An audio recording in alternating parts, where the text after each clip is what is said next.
What's up, YouTube? Welcome back to another episode of the Wiley Show. I have my mentor, brother Don, is here. If he rarely ever come on camera, so welcome. How you doing? Real estate guru, all around. This man, he just gonna talk. He's talking about everything. So I originally met you when I came to Dallas because I wanted to get into wholesaling. Right. And you asked me, what kind of person are you? Are you an employee or the employer? And I didn't know what the F you was talking about. Right. I was like, what? Because I was studying, let me tell you, I was studying so much about wholesaling, all on YouTube, like every video. And this brother said most of it is bullshit. Is what you learned on the internet. They're not giving you the real tea. And I didn't even want to do it no more because you was like a lot of wholesalers are on bullshit and scammers. Yeah. You remember that conversation? Yes. So we are here. We have a lot of topics to get into. And I want to get into the first topic. I usually do like a long intro, but we have a special guest. So we just go dive into these topics. I want to talk about Grandma Holla. Y'all know the cussing grandmother. And I'm not trying to throw shade. They were broke. But they was getting all them cash apps. What they were doing with them cash apps, I don't know. Maybe they was eating because one of the granddaughters is overweight. And they asking for a GoFundMe for the funeral, okay? And then people raised the GoFundMe. But Darius Cooks, all right, came out and dissed Miss Holla granddaughter. And Miss Holla said, Darius, you are the biggest scammer on the internet. But my thing is this, Don, should GoFundMe replace life insurance? Well, in my grandmother's words, she called it burial insurance. Should that replace that? Should we teach African-American people to get life insurance? I think in the short, yes. I mean, if we get life insurance policies, a lot of the legislation would change. Mm-hmm. In regards, absolutely, because I mean, with the killing and stuff like because that. You think about this, like if we all got, just say, not even $1 million policy, just say 500,000, the insurance companies on because they on the table for it. Because like look at Chicago, the murder rate is high. Yes. Now just imagine if everybody have a 500,000 policy. Do you understand the pressure that the insurance company will go to the Republicans, Democrats, Biden, whomever, the governor? Or y'all need to change the laws and start killing. And I guarantee you, they would create some kind of law to make it free. Absolutely. Because I want to say this about Miss Holla. Don't get me wrong. We donate. I didn't donate, but a lot of people donated to her. And now you ask for a GoFundMe. Y'all knew she was going to pass away. She had terminal cancer. So put some money away, if not for a funeral, but for cremation. I think, and I say this, and I know I'm gonna get it backlash. If you Black and poor, you should not have a homegoing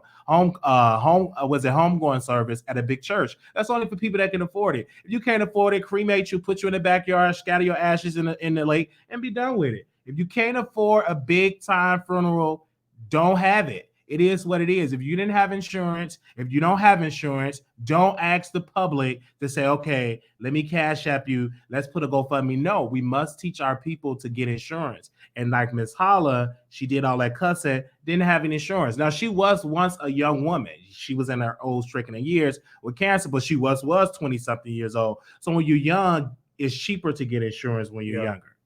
So get it while you're young. And I want to say this to the shade room. They was throwing shade at Miss Holla family.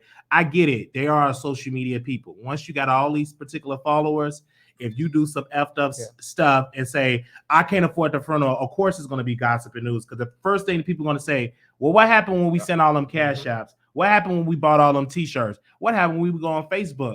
And so you got to be very careful with that. And when you make the money on the social media streets, if you don't have insurance, put some money in an account. So just in case you croak out, your family can afford to at least cremate you. That is true. So I just had to talk about that. And I want to say this because a lot of people don't understand that don't have, insurance, even rappers. I know. That be having all that money. And I heard that it'd be fake money. And then when they die, their family need to have the label to bury, and I'm like, what are y'all doing all this money? Let me give you something crazy about the music industry. This is a part of the music industry that a lot of people and artists don't know. A lot of these artists that are dying, the families don't got an insurance policy on them. Wow. The label does. Wow, yeah, I heard about that. I'm gonna say this again. I want you to guys go look it up. There has been certain rappers that have passed away, and we have seen Aaliyah being one. There is a $50 million life insurance policy on Aaliyah, and it's coming out now. So you guys can go and do that research. And and it wasn't her family who cashed out on it. Wow. So So, and my thing is this: it's a business. You know, at one point, African Americans couldn't even get insurance because of generational wealth. They used to pass laws that say you can't get it because, you're black, and the insurance they want to insure African Americans. They didn't never want them to transfer wealth. That's one of the key components of wealth is transferring the policy from generation to generation. Because they do it through trust. Absolutely, and all that. And when I look at with the labels, and I look at these rappers like Mo Def, these rappers, they was all on these labels, and the label have insurance. That's quite crazy, and I don't think it's a conspiracy. These are facts. The label get insurance, and the artist die, and the family don't monetize off of that. Because you got to think about it. The label getting insurance, it's no different. It's no different than me and you going to a life insurance, trying to get a policy and say you have some underlying conditions, diabetes, heart conditions. Your premium gonna be a little bit higher. Yeah. So the label is taking in effect, and they taking in consideration. Look at this dude's life. Look what he rap about, and look how he live his life. Do I think this dude gonna be around to for me to cash in on this investment for so many years with this lifestyle he living with the drugs and everything? Man, let me put a policy on. And they already know that you're a gangbanger. There you go. And they gonna give you the money and the influence to take it to that level. Absolutely.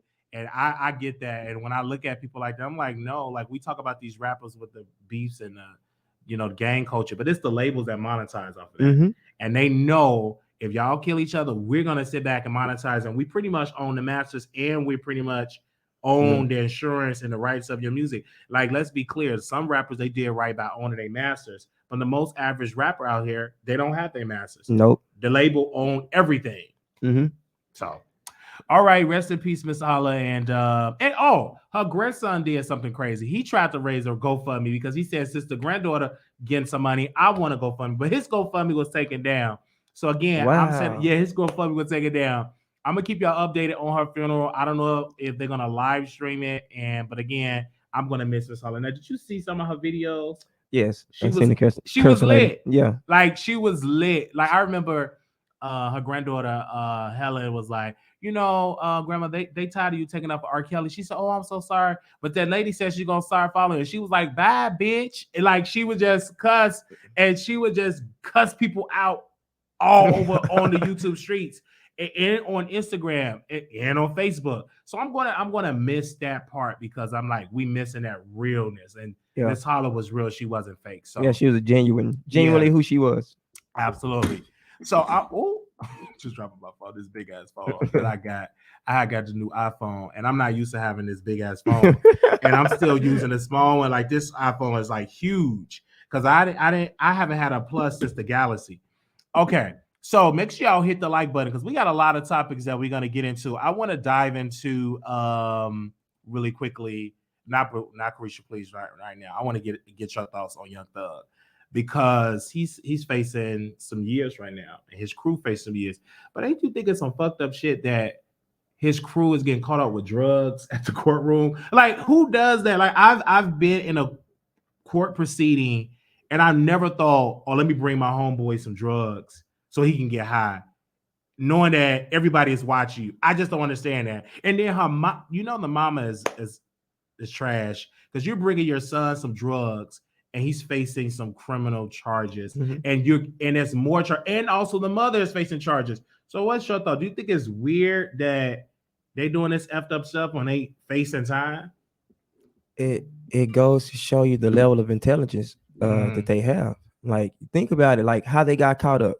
They got caught up by saying a whole bunch of regular stuff on records and stuff like that. I don't think that should be held against them because if I can rap about gangbang culture and then pimps and hoes and motivational stuff, then you need to hold everything accountable. You know what I'm saying? Like, everything I say has to be taken into consideration. Right. And if you do that, then ain't nobody gonna be on the radio. So my thing is this: I agree to a certain extent that rap lyrics should not be used against you in a court of law, but I think that Young Thug and many of these rappers, they're not using their influence to change the political spectrum.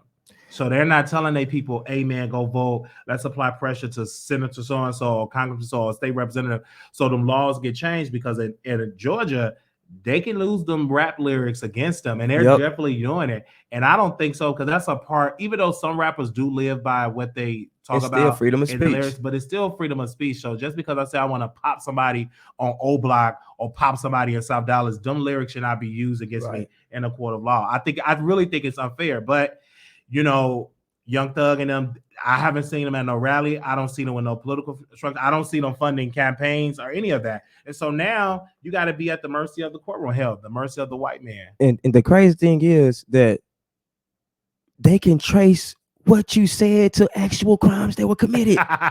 Like it's identical what you Yeah, rap like about. yeah, I mean, Oh wow. it's mind blowing that Oh, the this generation yeah. clout chasing, doing everything for reputation, and they have to be seen. They have to be seen.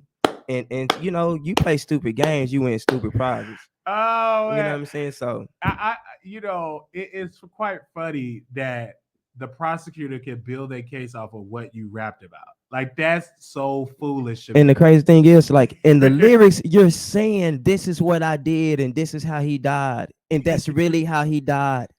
You know what I mean? and And they know this is your opposition. They and then when they rap about it, they play the beat or they'll rap it word for word what actually happened. It's quite interesting. And this affects a lot of it affects a lot of black rappers. You got to understand the police prosecutors are jealous of rappers because number one, the average rapper make more than a prosecutor will ever make, especially a state prosecutor. They said, "Do you want his face covered?" Oh, let me move this picture. Sorry, Young Thug. Okay, so y'all can see his face. Okay, so my thing is this. I forgot my train of thought about that, but I would say this: rappers, if you in the lifestyle, and this is something quite interesting with Young Thug. I saw his documentary about Lil Baby, and he was like, "Lil Baby, get off the street, stop selling drugs. Get your life together." And so the same thing he was preaching about Lil Baby not to do, he's actually been facing in court right now for doing criminal behavior. And I'm like, you didn't practice what you preach because let's be clear, you know about this. It's a such thing called the hip hop police, right. Meaning that it's police agencies that watch rappers. Mhm. That's their sole responsibility. So if you already know you got a bullseye on your back, why are you feeding into the gang culture? Fetty Wap another, he only had one eyeball, but he still wanted to commit crime. On Mass Across, he just had one, and now he's sitting in jail. He was talented, made money, but he wasted his money, and he had to go right back into to criminal behavior. Again, rappers, y'all make y'all money, staying alive. You cannot try to be in the streets and do music as a black person. Only people that can do that is corporate Wall Street. Let's be clear. They can have 1 foot in. They always gonna be in the gray area. They gonna stay in the gray area. They can kind of play both games. But when you're a rapper, you're either gonna be clean or you're not gonna be clean. But if you're not gonna be clean, you're gonna get caught because a lot of prosecutors, they build cases off of rappers. Like this, I forgot whoever the DA in Fulton County, that's a career move that she can put on her resume and her campaign. That I made sure that we got Young Thug, and damn, his name don't even make it better in the court. Young Thug. It writes itself.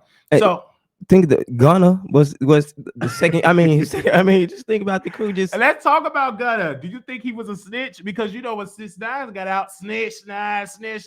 But when Gunna got out, I didn't really hear people calling that man a snitch. Obviously, he is a snitch because what deal? How are you able to get out and you was in a car when you was there with? Nah, he's been called. He's been like it's okay. Snitch means it's snitch means of him going everywhere.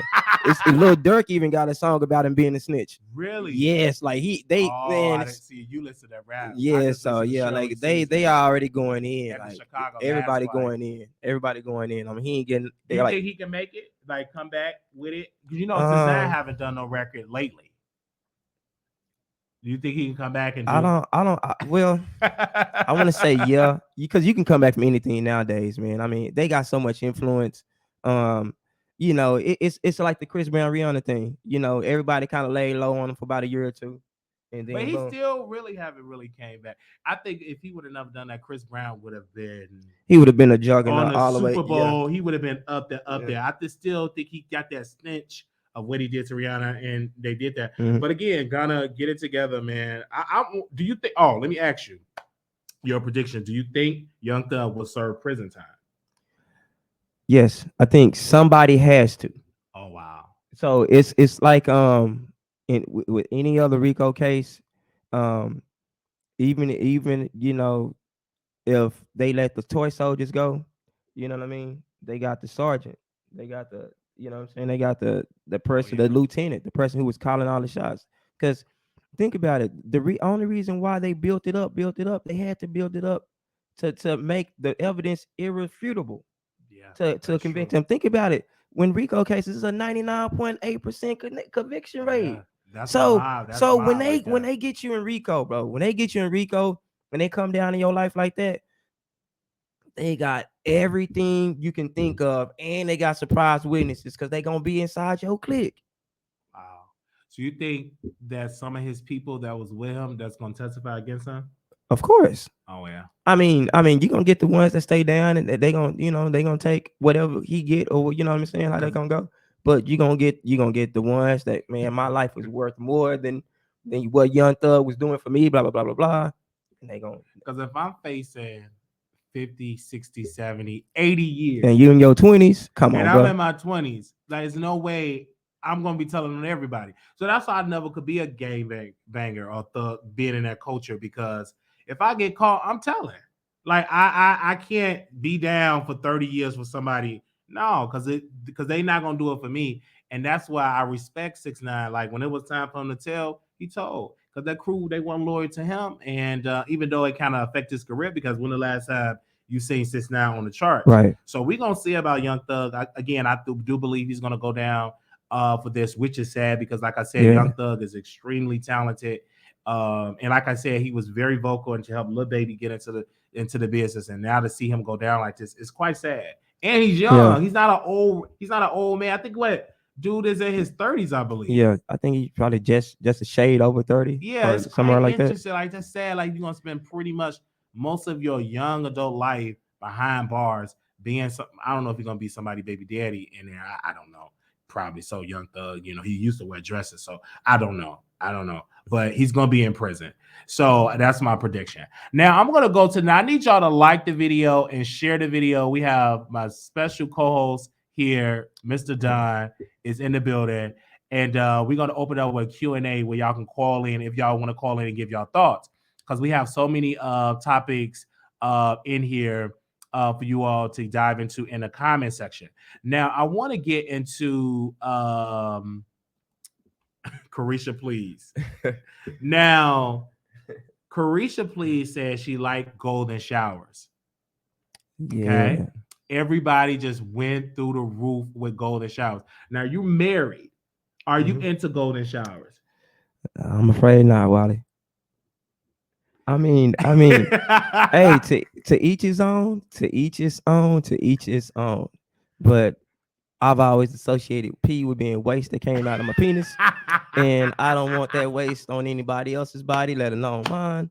So I would pass. But hey, I'm I not don't see a knocking. problem with golden shower. I've done plenty of that See, in my past. Yeah, the devil's advocate over here. I've done it. No, I've actually done gold. I've done golden showers before. I didn't know it was called golden showers. I was just like, hey, you do. I've done that before.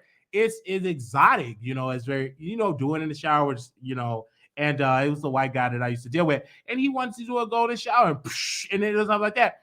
I think the straight community, they're now oh my gosh, golden shower. But in the LGBT community, that's all we did was like golden showers in the shower. That's what it was very popular. I haven't done it lately because again, I'm so booked and busy. But yeah, have I done it? Absolutely. Absolutely. Because it's just like when you get a bottom, you want somebody submissive, you spray them. It's like you spray your territory like a dog. They spraying their territory. So that's what you doing right now. So I don't see a problem with it. Don't get me wrong. And she's dating Diddy or associated with Diddy. And if y'all heard Diddy, the rumors, they said Diddy is in the closet. He's DL. Even Wendy Williams even said that about Diddy, right? When she said, how you doing? And said all these things about him. So I won't make it, it won't surprise me if I see Diddy, urinate on. It will not surprise me. The man is spraying his peen. Then he got another baby, in his 50s. So I don't see a problem with it. It's a lot of people that does golden shower. They're not going to admit it because people I say, mean, you like urine? yeah. You know. The first time I heard about it was the R. Kelly situation. The R. Kelly sex tape. The R. Kelly sex tape is the first time, and I was in college at the time. So, and I was thinking like, oh, okay, that's what we're doing now. You know what I mean? So I didn't think nothing of it, but that wasn't my cup of tea then. It's not my cup of tea now. I don't really have to be a freak. Yeah, it ain't even about being a freak. Like everybody got their own eroticas and fetishes. You know what I'm saying? Like everybody sexual pleasures and things like that are different. No, I don't have a foot fetish. Oh, so you got one too? No, I don't have a foot fetish. Someone had a gas fetish. Like it was a guy that I used to deal with. He wants you to pass gas. It's so many fetishes. And I'm gonna be real. So did you blow him away? So wait a minute. He came to the house. He was like a choir director, and he said, "I want you to pass gas." For the life of me, not a poop or nothing. He said, "Maybe you need to eat something." Soon as that man left, all the gas was just coming out. Gas was like, I just could not do it because number one, I was shocked because I never knew that a gas fetish and it exists. I'm gonna tell you it does because I'm gonna tell you why. I had an uncle named Bill, and back in the day, he used to be a big player type around Dallas, businessman or whatnot. He used to stay in like the most luxurious places. Back in the day, like we talking about early 80s, he was staying in condos on Preston. So he said, he used to meet women who had all kind of wild fetishes. And he said there was a lady, an older lady that he was dating that used to have him. She used to lay down and she used to put a glass door over her face. Wow. And she used to have him to shit. Yeah. And she used to get turned on by it, the flaring up. Man. So, man, there's so many kinky things out here, bro. And let's be clear with the whole fetishist thing, and this is just reminding me when the whole thing, the singer that came out, what is his name? Oh my gosh, Tank. He came out and he said he liked his butt played with by females with no utensils. And it was a big controversy. Oh, you gay, you gay, you gay. But I said, no, it's a lot of men that like their women to play with their butthole, and that does not make them gay. Now, some women gonna look at you weird if you crack your legs up in the air, unless she's a freak. But it's a man that would do that unless she's a freak. But if you have a traditional type of wife she's in the church, you just do missionary, that would kind of scare her. You just put your legs up in there and your butt cheeks up there. But do you like your butt being played with? Nah, bro. No. So if your wife go back there, you're not gonna do like it play with? It won't, man. It won't. But takes pleasure back there. Hey, that's him. Like that's what I'm saying. Like, I'm not. Hey, man, I'm not liking how anybody treat themselves, act in that way, get in their own privacy. Birthday, man. We ain't doing none of that. Like,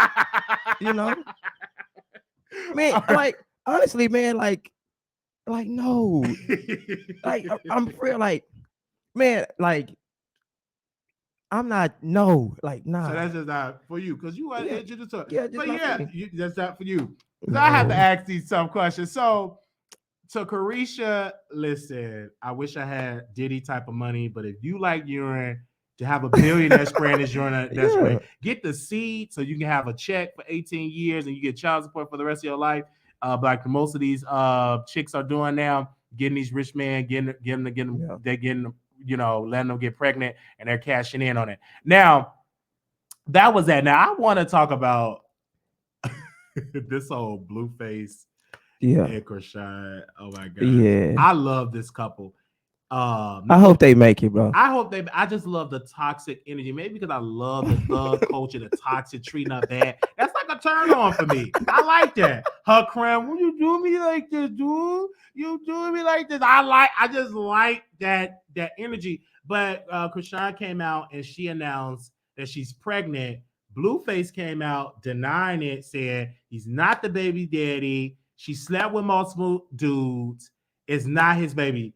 Chrisean, she came out and she said it is his baby. You don't have to be the baby daddy. It's yours and everything. Like, you don't have to be the father. And then he also, Blueface, said that they're not together. It's just for a relationship. Your thought, do you think that this couple is toxic, or you just think it's entertainment, or you think it's a little of both? What's your thoughts on that? Because I know you see it on your timeline.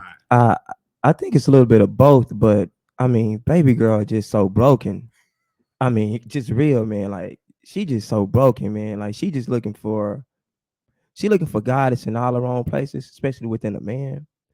She just ain't healed herself enough, bro. And it just sad. It's sad because like she want the baby, bro. Like she really with that shit. Like She had about 6 I'm telling you, abortions. but like she ain't got nothing but him. Like she's living everything through him type shit. So I would never, she's never gonna cheat on that dude. Like that's gonna be his baby. Like, you know what I mean? Like she's the true definition of a ride or die. Yeah, she's You know what I mean? Like Yeah. that stereotype, whatever that is, whatever kind of woman it is, that's what she is, bro. So that man is her world. Yeah. And so I would highly doubt if the baby was somebody else's. And if it were someone else's, I think we'll be seeing like the ending of her. Like it'll be a slow destruction type thing. Because he gonna dump her like a bad habit. There you go. So I want to know, do you watch the show Crazy in Love on Zeus? Yeah, I done watched it a couple of times. I like the show. It's very toxic. I like when he cheat on her, and she said, "You cheat on you, and you gonna get some pussy." And then she cried. Like when she cried, she's like a baby. Like every episode that I see, either she's crying or she's cussing out Blueface. But my thing is, she know what she signed up for. Blueface is a thug. He's a playboy. He's in his prime. You know what I'm saying? It is what it is. He got tattoos. That's the culture of it. So she know what she's not innocent herself, because when she do them shows, she be fighting, she be beating up people. So she have that energy as well. And I think that whenever she decided to say, "Hey, I'm done with this. I want a new guy," but I think that a normal guy, she will run over a normal guy. No, I don't even think that. I think a normal guy won't put up with that shit. I won't put up with it. Yeah, I'm telling you why. Like, because at the end of the day, bro, like most men, especially black men in her age range, are already going through shit and fucked up emotionally. You know what I mean? Yeah. As far as the things they done seen in life and things they doing. And so you compound that with everything she going through and what she brings to the table. Yeah. So you think that if she had a regular dude that work at Walmart or UPS, or just a regular lawyer, hell, does make a good money, you think it won't work? It wouldn't work. Yeah. Because she fights, and I love that hot energy. Because my thing is that I love, cuss me out. We make mad passion love. We fight outside, and we make love in the parking lot. I love that type of energy. And that's why I typically love the show Crazy in Love. Is Whitney and Bobby. They were so compatible because they both had those. This is our today's without the drugs, Whitney and Bobby. And the drug, if you want to call it that, is social media. We see everything in live time. They tweet everything. Yeah, because it's the same kind of excitement you get when you're going on a date and the guy gives you a compliment. That dopamine, that serotonin you get from when you get a like and you see a like and everything is blowing up. And wow, you know what I mean? So it's just it's that constant like attention. Because think about it, have you seen the little commercials, not even commercials, like the little skits where someone would ask, hey Wiley, who would you choose? Your girlfriend or your boyfriend or your Instagram? Oh wow, they would choose Instagram. They'll choose the Instagram. And you'd be like, what? Like, and dude be like, 3 years for nothing. You know what I mean? And she'd be like, but I got followers and I built this. You know what I mean? So when you're speaking about that, when you said about the Instagram, social media, and you have daughters, that's a beast. And I've seen a lot of like kids look up to Blueface and they duplicate that behavior in their relationship. And I don't think you should, because this is not, you know what I'm saying? Because I've seen people in real toxic relationship and it don't end up right. You don't have the cameras, end up in the police, end up you going to get treatment. Yeah, that way. You end up in all of that. So, but my thing is with Blueface, the dude got a tattoo on his face. She got she missing a tooth. But when I don't know if you've seen a picture of Chrisean when she was doing track. Like before this, she looked like a regular middle-aged, black girl, teenager. Yeah. And now she just got a tooth missing. They look like she don't bathe. Now, you think she smell good? Because they say she look like she don't bathe. I can't be the judge of that. See, Dodge trying to play and say. No, really. Like you said, she look like she must. Well, I put like this. She don't look stink. You know what I'm saying? You know what I'm saying? Like she don't look stink, but you know, I mean, but think about it, a lot of times when they catch her, man, they catch on her bad days, man. Right. When she already done went through some crazy shit that day and she venting to the public and social media, you know what I mean? That's Right. when they really catch it. So Yeah, I mean, sure. come on. So So you ain't gonna okay. But I'm gonna go to man, the next these comments crazy. one. These comments crazy. They ain't giving Oh her no man. slide, nothing. Nah, they said they They believe said her breath stink with her that she missing look tooth. All like kind of shit. yeah. Damn. I want to go to and I told you, and I was shocked that you were doing your homework on it, but let me get the picture. I was really shocked. I'm gonna just have it up a little Okay. bit because for you can see Larry Reid, these allegations. He's been accused of sleeping with a 15-year-old teenager, and as a pastor, he's a ordained minister. And so all of social media have been going up in a ruckus about it. And then he recently did a show with two bloggers, Storm and Armand, and you have these allegations. And the main thing he was on an interview was talking about sex, talking about sucking peen, all of these things. And you got one guy that's supposed to be straight. Now you're a straight man. Will you talk with another man? The first question: how much peen did you suck? Did it splash your face? Do you have those type of conversation with dudes that's No. in the like? I just don't understand it because we never had those conversations. No. We never And talk so about sex and what I'm doing in the bedroom. Like, oh yeah, Wiley, how big was that peen? Did it splash your face? Like, we never had no. those conversations. That No. never even comes up. But this guy's supposed to be so straight, and the first thing that comes out of his mind: did you come on his face? Did like? And but you have allegations against you of misappropriate of a teenager, even though the guy Levantre is a grown man now, but he was once 15 and he said that he was molested. But my thing is this: that interview could have been done in a better light, because don't talk about sex when you're being accused of taking advantage of a teenager. That it's all right. It's the time and the place for everything. It just wasn't that time. Right. But how do you think he should handle if you're dealing with an allegation? And we've seen people that done with allegations that lose their jobs, that lose pretty much their careers. From like Eddie Long, he came out with it. I mean, look how he died. He died broken. Yeah. But if you have an allegation, do you think that he should sue the accused if it's not true? What do you think that Larry Reid should do in your opinion? Because I don't know if you did your research, look into it. Well, what do you think? Your thoughts on that? After doing my research, the only thing that can set him free is the truth, because I think there is overwhelming evidence that suggests that something did happen. You know what I mean? Just based on the witnesses and the little video clips and the stuff that I researched. Like, there's a plausible deniability. I get it, but at the same time, I mean, everything can be false. Where there's fire, there's smoke. You know what I mean? Or smoke, there's fire. How you said. So, I'm not gonna say the kid is the guy who was a kid that it happened to. I think it was another guy named Daryl Scott. Mhm. Also, a lot of times grown-ups ignore this because it's shameful and stuff like that. But hey, I mean, if what advantage does it serve the man who's coming out saying that he did this to me, knowing that he's saying he did this to me and everybody knows he did this to me? Yeah. You get what I'm saying? Yeah. Especially as a man, to admit that when you're married, to say another man molested me. I don't see too many men that want to admit that There on you a go. public platform in an interview. And I just think that it's another way because at one point Larry said, hey, I'm gonna sue Tasha, I'm gonna sue Levantre. Then he did again, I'm not gonna sue. Then again, I'm gonna sue.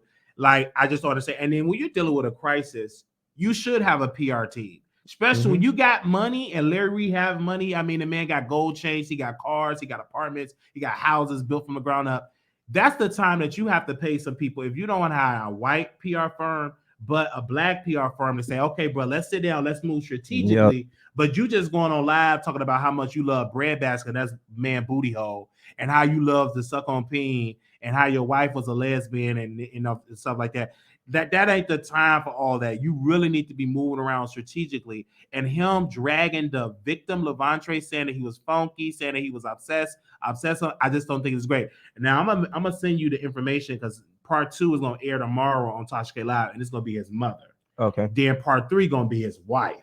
Okay. And they're giving account of this. And I don't think they would just make this up. I can't, because what is the purpose of them making it up? Yeah, they don't have a social media. They don't have no t-shirts for sale. They're not monetizing off of this. Hell, they're putting money into Tasha K pocket because they're going on her paid site. So I don't see where the money and stuff going to go on. Now, Storm Monroe is a blogger. He interviewed Larry Reid, and I'm hearing allegedly from my sources that LRL, you know, y'all church people, y'all funding that vacation. Y'all gave them donations and stuff like that, and y'all funding that. Look, I don't know if it's true. I don't know if Larry Reid paid Storm to go to Jamaica or something like that, but you got to be very mindful of that. And every dollar that Larry Reid is giving is coming from the LRL, because in this court proceeding complaint that he sued with Daryl Moore, he said he get most of his income is from his patron people, meaning his congregation. And so my thing is this: why are you keep funding $500, $1,000 so people can sing your praises? That makes you look guilty, because it makes that you're trying to buy influence and trying to make people get on your side. And if you're gonna do that, give me the money behind the scenes. But you're giving it to me publicly. That does make you look guilty, that you're trying to persuade the public that you're not a pedo, that you're just not this type of guy that abuse children, you know. And I want to ask you, because you have daughters, would you allow your pastor, let me have your daughters, let me keep them, and he's not married, because Larry wasn't married. I'm going to draw the scenario. He comes to you, I want your daughters to come stay with. Would you allow your daughters to stay with your pastor? No. Because I just don't understand the mother. Why would you allow your son to stay with your spiritual leader? Because you have to watch everybody, because everybody ain't saved. Everybody ain't godly. It's some snakes, and it's a lot of snakes in that pulpit. So you have to be very careful. I just won't give my child to my pastor and his wife left him, or they divorced, and he in that place by himself. So why do you want to be with my son? You have to watch men. Let me tell you, I can speak for this. You have to watch men that are so obsessed with your teenage boys, that always want to be around your teenage boy, always want to take them out for ice cream. Oh, I drop them off for football. Watch that, because that's some sneaky type behavior. I'm not saying he could be a good guy, but what I'm saying as a parent, you have to watch everybody, your daughters, and also your sons. Because that's when I was looking at the statistics, it's higher. It would be higher if men actually admit that they were molested or they were raped. They don't admit that, because what average man want to go to the police station and say, hey, another man raped me? Yeah, the shame. Especially not in Texas, because most of the people of authority going to laugh. Why you didn't beat him up? I'm a big guy. So if I go, I was raped by a man. Imagine you going and filing a complaint against me. Right. They're gonna, he did this to me. And they're going to be like, you a big guy, you a football player. Why you didn't fight back? You know what I'm saying? Like, you will feel so embarrassed. You know, women don't really get believed, but you're talking about a black man. It's like, it's crazy. Like the Levantre, he filed a police report, but still we don't have any updates on that, because again, this is a black man. So typically the police don't find this their top priority. They don't. And so we as the public, we have to say survivor Larry Reid. And let's be clear, R. Kelly didn't get justice until 30 years later. Yeah. You know what I'm saying? When he first started grooming and abusing women was in the early 90s. Yep. And so 30 years later, that man finally the victims finally got justice. So you think you're getting away now, your day will come. But I did think Larry Reid should stop talking, because the way he talking about him sucking peen, that ain't the right time. That ain't the right message. Nah. And then it's not the right message to brag about how much money you got, because that's the wrong message, because you ain't get this money from God. Like, okay, you can say God birthed you, but the money came from hardworking regular folks that's riding the bus, that's got regular cars. They don't live in expensive places. Some of them living check to check. And they're donating, and they're paying. He have about, you could do the math, 50,000, 60,000 people paying $12.99 a month. That's good money per month. Wow. Hold on. Is that like a subscription for his church? For the Patreon, because he have an online church. So they subscribe $12.99. So if they need prayer, you have to pay $12.99 or $69.95, whatever number he come out of his head, you have to pay that, or you won't get a Holy profit. shit. That's the hustle. And that's why I'm getting into the ministry, not just for the money, but that too. But because I'm like, if you could do that, because like one day I was in this prayer call back in December, and it was the prayer call, and he said, Shonda, right now we need 300 people to give $2,000. In my spirit, I'm seeing 2,000, and they give it. What? They give the money. Man. They flourish out the money. So hold on, let me get this straight. So he's just like the dude with the prayer package, yes, and a blood cloth of Jesus. Yes. But he online with it, he digital online, with it. It's digital. He a digital blood cloth of Jesus. Yeah, the digital. It's big business, and he does it. Whatever number. I need $6.66. Now you may think $6, but if you have 20,000 people giving $6.60, that adds up. Yeah. And then when you see him, gold chains, he eating steaks, he traveling, he got expensive cars, he living in a mansion. And all of that, that's by hardworking people. Now, I don't. It's nothing wrong with, giving to your leader and all of that. The issue that I have is just you're sucking the life out of the poor, and they're not gaining spiritual, emotionally. You in Wall Street and with stocks and all of that. When you invest, you will want a good return on your investment. True. If I'm paying tithes and offering, I shouldn't be living in the projects when I done gave this church 30 years of 10% of my income, and I'm still barely making ends meet. That's a bad investment in my humble opinion. Maybe I said you'd invested in the wrong church or the wrong guy. Because if you're giving your 10% plus an offering, and if you still broke after 30 years, that wasn't the right investment in my humble opinion. I mean, because if you're giving a bad stock, here you in the stock market, you invested in Google and never get a return. You invested it for 40 years and you broke. That was a bad investment. I mean, but if you look at it like this, like it's the only investment that they see. I'm gonna break that down. Okay, break it down. It's the only investment we see, because if you go in any hood right now, you see more churches than you see corner stores. You see more churches than you see actually black owned businesses. So that's the new hustle. That's the new hustle for us. Think about it. Per demographic, it's more in our neighborhoods than any neighborhood. That's true. If you go on the average black neighborhood, per square mile, you get what, like 12, 13 churches, I believe, something like that. And so now they telling us to donate. Think about it, everybody in those areas giving tithes, giving offerings. In the most poorest, So it's a mindset thing. So think about it. If the city and the state allows a church to go before a recreation center, that should let you know something. Absolutely. Because remember, it's a tax write-off at the end of the day. Absolutely. That's a good business to go into. Ever since I've started preaching, and I have done, people give. They like to feel good, especially if you're charismatic and chocolate, tall, and women fall for that because you have a lot of women that don't have that in their personal life. The only man they have is their husband. I'm sorry, their pastor.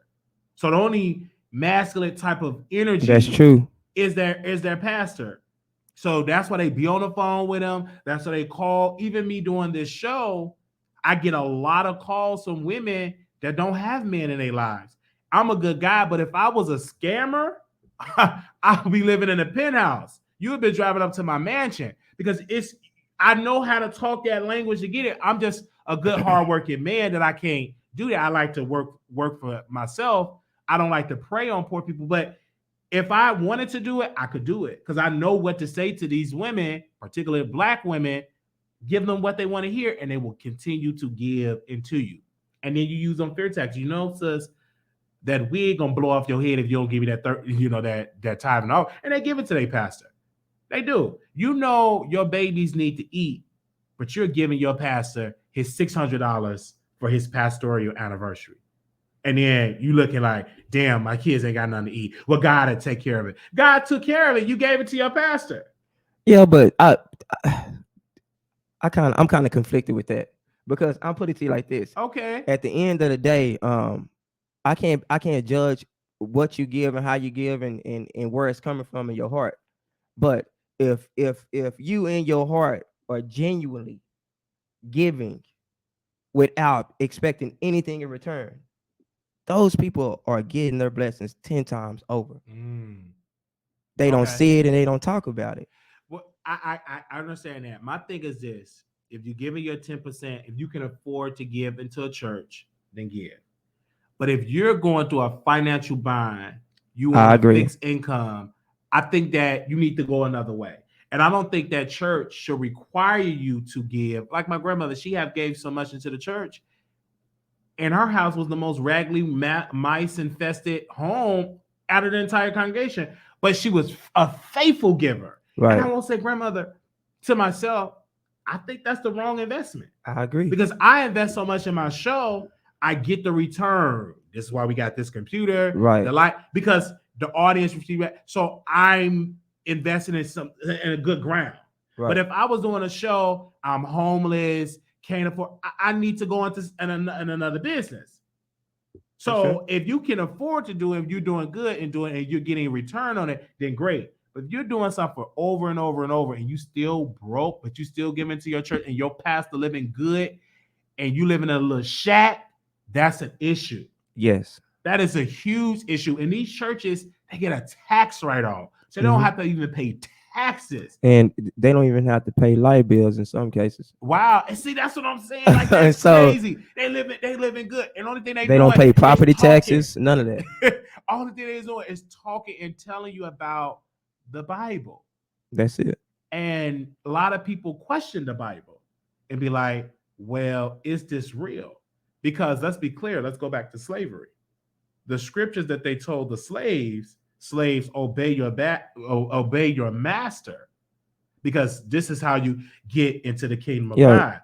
They used to teach the slaves, obey your master and you will get into heaven. Yeah, they had a revised slave version of the Bible. Yes, but the slave masters, they was living heaven on earth, causing hell to the slaves. And they were having a slave that typically can talk, that was intelligent, and they will teach them, and they only can preach that section about obedience. Yep. And so that book is still being manipulated to a lot of Black people in our community, and it's by Black folks. They took it up and they said, you gotta obey God. Now you know think why about you it. got cancer, sister? You ain't been given. All right. So now think about what you just said. You said since before slavery, right? The white man has used a book to control us. And then they taught us, teachers in that book, to help us control each other, right? So by default, isn't everything we being taught a lie? I think you should be questioned. You should question it. I think that you need to be a free thinker. You understand what I'm saying? You must, because again, I've always been taught this. You have a mind. And if you believe in God, he still gave you a mind for what reason? To think for yourself. Correct. Because if he was going to do all the thinking, he's going to give you a brain. He's going to do everything. So he gave you a brain to have decision, to have a decision about what do you want to do for your life. And a lot of people don't want to question that pastor. They don't want to have dialogue. They just believe everything that he says and they don't question it. I'm from the school of, if I see something that's not right and I have a question, I'm gonna ask a question. And you that type of guy. Yeah. You ask plenty questions. Because you get on the phone, you talk about stuff. I don't know what the fuck you talking about. I ask you. Yeah, the politician and this. I was reading this Wiley. Yeah, whatever you say. I don't know.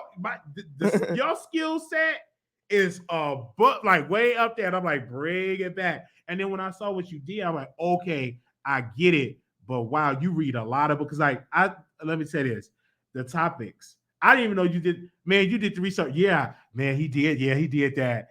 I read. See, like you did your research, and I'm like, wow. You have to be informed. Like like for example, like in real estate, I tell people, man, it's not about rich, poor, nothing. It's all about equity. But in order for you to understand real estate and get in and be successful, especially if you're coming in the game with no money, no nothing, you have to be able to seek equity and spot equity. But that's the only thing you have in real estate is equity. Because think about it, that's your leverage. And anything you do in real estate toward the lenders, private money, anybody, it's all about how equitable that property or that product is, right? Absolutely. And so a lot of us can't spot equity, right? If you can't spot equity, right? Typically the first person to the deal typically seals the deal. But Absolutely. if you don't know what you're looking for, then what the hell are you looking for? That's Because everybody in real estate is looking for the same things. They looking for uh, uh, uh, abandoned houses, messed up yards, messed up windows, fences, blah blah. But the typical. And I tell people, okay, cool. If everybody's looking at that, then what the hell are you looking for? What are you looking at? The masses are looking at that. What are you looking at? Yeah, I agree. You have to look at something different. You have to have a different approach, and that's where your awareness kicks in.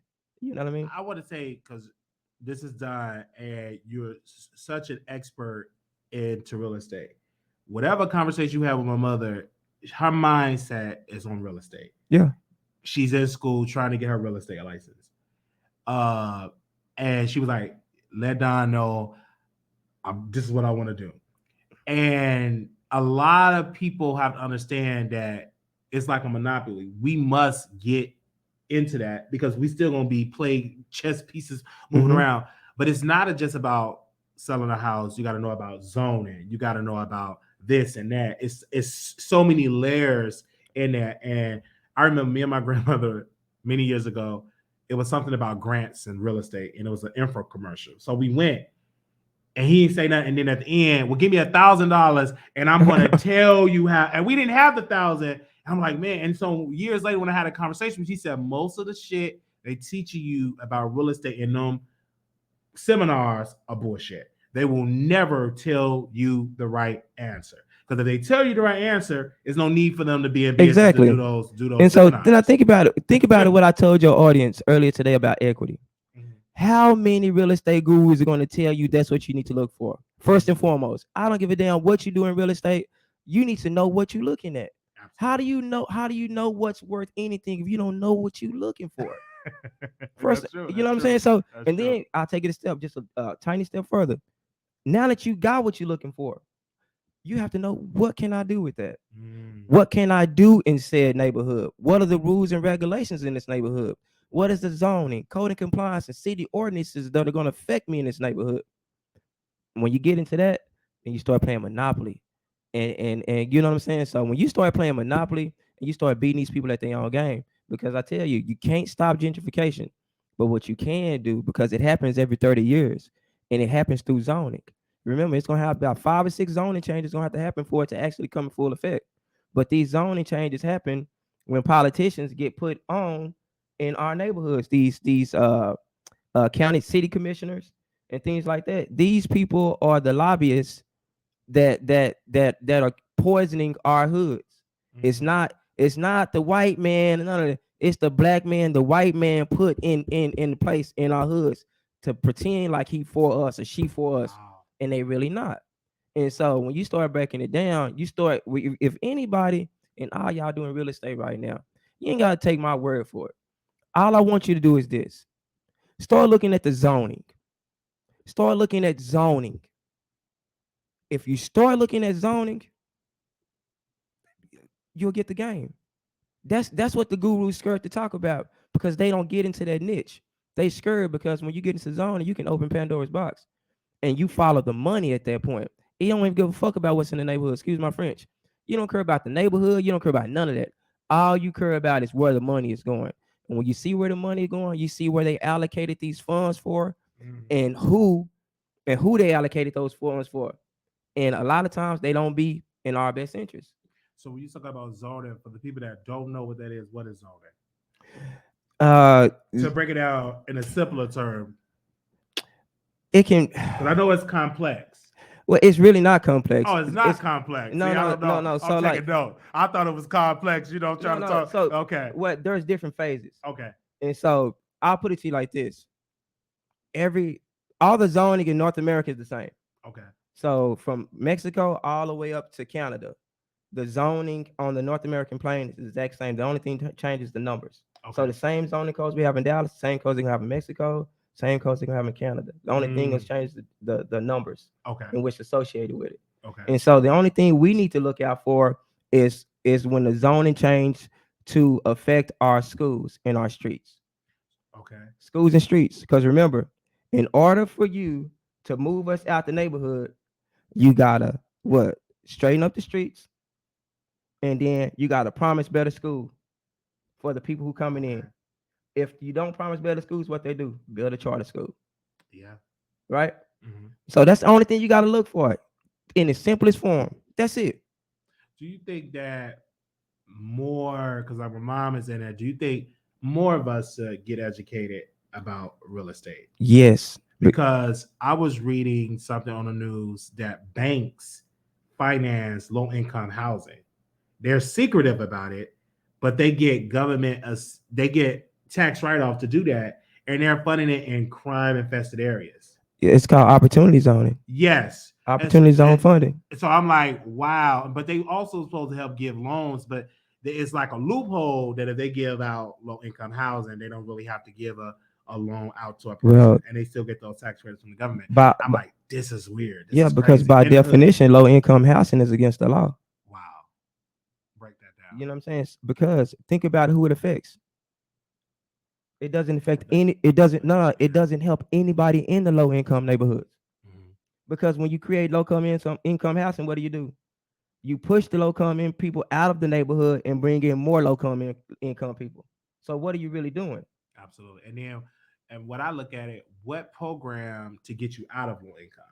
You understand? I'm like, I can get it if you ain't low income. We own a building and we have an assistant educational program. We work on your credit. We work on your finances, so you could be homeowners. So you won't be low income. What I see is just none of that type of infrastructure. You just in there, your mama in low income, your daddy in low income, your great low income. How do you get out to break that gap? And I don't see the government giving people an alternative to get out of low income housing. Now I do see like in some areas, like I know in Illinois, where if you get Section A, they will help you with a down payment of your house. Because we had one of the ladies at my church, she had my former church, she had got that opportunity, and she's a homeowner to this day. So, but the average person don't know that it exists, because they're not going to be beating down your door and said this opportunity exists, because they want us to be dependent in the slums, in my humble opinion.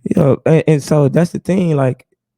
It's think about it. How you were in Chicago, and were you in Chicago before they made the turnaround? They kind of took out the projects and brought in. I was at the project. My stepbrother lived in the projects, and I saw when the projects went down, and they promised them people a better life, but they just scattered into other hoods, worse of conditions that they were, because they went to a hood that they didn't know. Yep. And then crime just and they're still dealing with the effects to that today. Because it was shielded. You knew where the crime, but then when they shut all them poor people out, with just push them out to all these hoods, they still had that mentality to sell drugs, but you coming in with other people that's already on that territory selling drugs. So it was like a friction, and that have always been the case, and people still haven't thrived from that opportunity. It's sad. Well, it wasn't meant for us to thrive. Okay. You know what I'm saying? Because you think about it, like in the hood we have repair without replacement.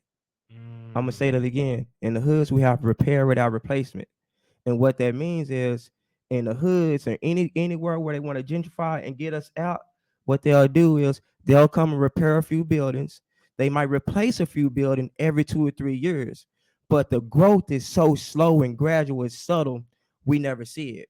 Whereas on the other side of the neighborhood, where things are more affluent, you see the rapid development and everything going fast, commercial buildings, everything. Absolutely. Whereas, you know what I'm saying? And so it's built that way for us to see us. It's built for us to see, damn, I've been in the hood and it's been looking like this for ever since I was a kid. Ever since I was a kid. Yeah. And then you go on the other side, and you're like, but Why it look like that over there? In the same amount of time, you see so much growth gradual on this side to where it was just trickles in a spot here and a spot there. Mhm. You get what I'm saying? Yeah. And it's a mindset now. Now in our minds, we saying, damn, like my mom and them saw the same shit. Now I'm seeing the same shit. It's you know what I'm saying? So we gotta stop falling for that shit. I tell y'all like this: when gentrification happened in the hood, that shit happened in the suburbs on a way bigger level. Mhm. Because the difference is in the hoods, you hear it. Just like you hear gunshots, like you hear a baby scream, just like you hear people crying. You hear it. Wow. In the suburbs, they whisper. That's deep. Right? And so when someone in the suburbs house is going through foreclosure or they're finna lose it to a tax lien, what they say, hey, Steve, did you hear Billy's going through a financial? Do you know anybody that can help him? We got a cousin that's coming from California. She can come and buy your house. You get what I'm saying? Yeah. And so it ain't passed down to us. We don't even get a chance to be in the pool. You get what I'm saying? To even take that house. The conversation. There you go. Absolutely. And so that's how this shit work. You know what I'm saying? So at the end of the day, all we gotta do is play Monopoly. Yeah. And I'm telling you, I'm finna tell everybody the game of Monopoly right now in real estate. So regardless of whatever you've been told by any of these stupid ass gurus or anything like that, this is the real Monopoly. When gentrification and prices drop, you buy in the suburbs. Remember, in Monopoly, the worst place you can land is on the fucking railroad tracks. So what you do with your money is you go on the other side of the fucking tracks and you invest. Because remember, one house in the suburb is worth 3 in the hood. Do the math. The suburbs gonna always go up in value, and the hood gonna do this shit seesaw, depending on the economy. That's all I'm gonna say. So I remember you took me on a ride along, and I saw multi like homes that and sitting beside some shacks. And I'm like, so that was like gentrification right before my very Right. eyes. You what you saw was corner the market. Okay. And I'm explaining to y'all what corner in the market is. See, I'm gonna drop gems for y'all because I know, you probably get a Google or somebody listening to this shit and they might agree, but in the back of their mind, they're gonna be like, man, why the fuck is he telling all these secrets? You know what I'm saying? Because I'm telling y'all, man, it ain't no way, it ain't no secrets. It ain't no way, it ain't no secrets, man. They just ignorance is bliss, really. And it's used against us, no conversation without compensation. You know what I'm saying? When you say corner of the market, for the people that don't know, what is that? That's corner of the market is this. So, for example, you live here and say all these houses are 3-bedroom, 1,400 square feet, built in the 70s or whatnot. You would get one developer that the city would agree to change the zoning for this one developer, and you would see them buy the biggest lot in that neighborhood and put the gargantuan, ugliest fucking mansion that doesn't belong in the neighborhood, that probably outprices everybody in the neighborhood times 2 or times 3, right? And so what you see is they get away with the zoning for that. When they get away with the zoning for that, the people who had those original houses, their taxes are grandfathered in, right? Their taxes, their values of what they can be taxed on is grandfathered in. But it also opens the door for them to do that gargantuan shit all throughout this neighborhood. Because remember, you need 3 for a comp. For a real estate comp, you need 3. So what you'll see most likely when one mansion goes up on the corner, it's going to be 2 more. Wow. And then now they have a comparable, and now they can create a market for that type of product or that type of house in the neighborhood. And then that's how they corner the market. So when you see, you see a regular neighborhood, then all of a sudden you see a house on the corner lot. It's always corner lots. You're gonna see a corner lot, and they're gonna build a big mansion. And then you might come back 6 months later, and all of a sudden you see another house that was a corner lot. It's got scraped. Now they building another one, just like we saw. Yeah, yeah. That's why they corner the market. I couldn't believe that. I'm like, wow, that's so something. This is why we have to have the dons that get the knowledge and bring it back to the hood. Because I've seen so many people get what you have the knowledge and they won't say nothing. They eating good, but they ain't gonna tell people, hey man, let me school you. You school people. you actually did classes to teach people real estate. And I think you told me that you didn't even charge the people. Man, I'm gonna tell You was y'all a giving them funny like story. free game on how to Man, move around in so real I've estate. been on this journey for you know 10 years in real estate, and I was giving the game away for, I think I was doing investor forums, like just like a little workshop, kind of like just breaking down like the top 10 things you can do, and skip tracing and door knocking techniques, scripts you can use for any occasion, whether you're a realtor, wholesaler, investor, and things like that. And it was $50 because it was just basically for my time. And I would get 100, 200 responses on YouTube, not on YouTube, I'm sorry, on Facebook and social media saying, hey, I'm going to come, I'm going to attend. And then probably about 3 or 4 people are there. Wow. I treat them as if it's 200 people there. But the funny thing is, fast forward 7 months later, one of the people who said I would come, that didn't come, they're in a bad situation with real estate, because they could have easily solved by coming to the seminar, whatever you want to call it, and getting these free facts. They didn't. Now I got to charge them 2,500 to 10,000 to correct the problem they screwed up. Wow. You know what I'm saying? Wow. And when they could have got it for 50. Yeah. You know what I mean? Because the knowledge is definitely out there, and I'm glad to have you in the life, because, like I said, I do want to be a homeowner, but I want to do it the right way. I don't want to get screwed. I want to make sure I get in the right market, make sure the credit is good, all the key points and the strategy, because it's loopholes, it's things that the general public don't know unless you really picked up a book and really cracked the code, because it's a code to be cracked. If you can crack that code, you can be successful in real estate. And so my mom, she's trying to do it, and she's trying to crack that code.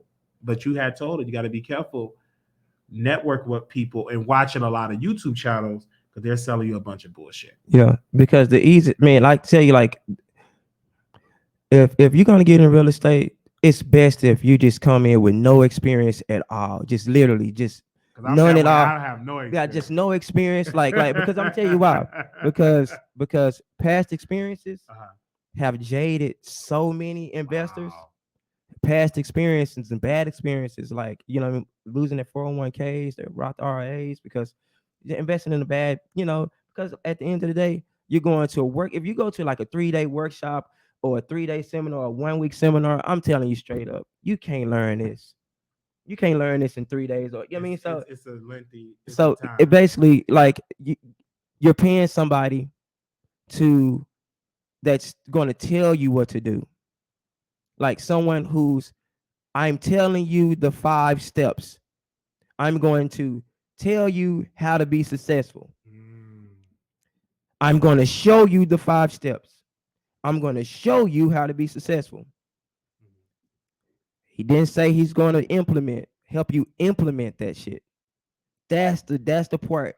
The actionable energy is what we lack. Implementation. Wow. How to implement, how to do it.